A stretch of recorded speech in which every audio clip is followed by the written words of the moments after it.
And we welcome you back to ESPN's college football presentation of the 2014 Tostitos Fiesta Bowl from University of Phoenix Stadium in Glendale, just outside the city of Phoenix. Central Florida and Baylor.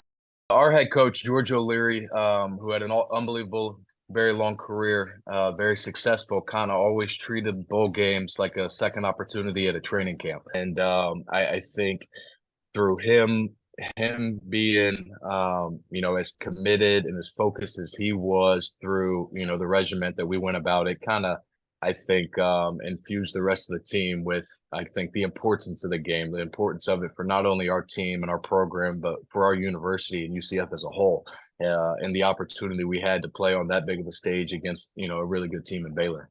They had an unbelievable year. Bryce Petty and that team put up, kind of video game-like numbers. Their defense was good. They had a really good season.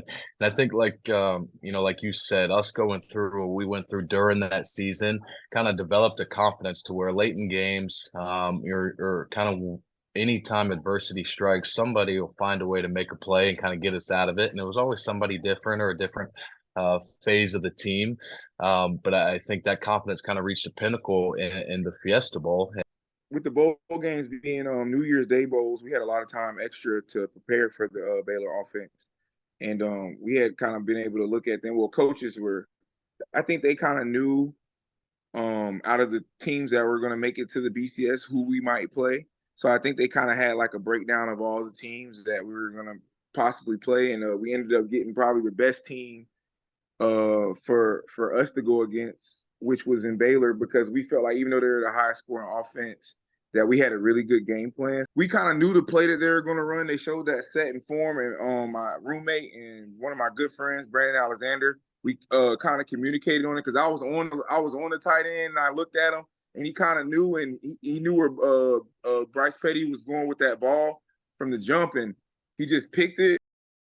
All right, it's going about as badly as it can go right now. And I don't think there was ever confidence lost. We knew that we had a good defense. They had played well and won us games all year long. And to watch them stand up and play the way they did, on that stage against an offense as powerful as Baylor's was that year was awesome to watch. Two stand back.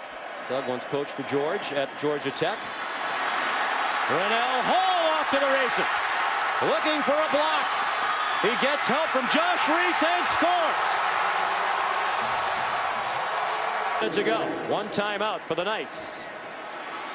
Rennell Hall. Touchdown, Central Florida. Another great downfield block by Josh Reese.